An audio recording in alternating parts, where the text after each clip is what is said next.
Si alguien todavía tiene una freidora de aire que se llamaba Active Fry de Tefal, no la regalen, no la boten, nada, porque yo creo que es la mejor para hacer papas fritas. Miren, es buenísima porque tiene esa cosa al medio que va revolviendo las papas sola.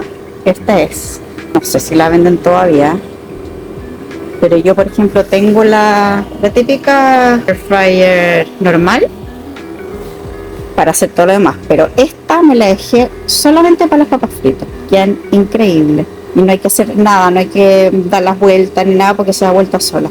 Si la tienen todavía, guárdenla. Acá por ejemplo metí 1 kilo de papas fritas, quedan exquisitas. Y un dato, yo les echo un chorrito de aceite trufado a las papas fritas ahí en ese air fryer y quedan deliciosas. Les da un toque increíble, así que anoten el dato.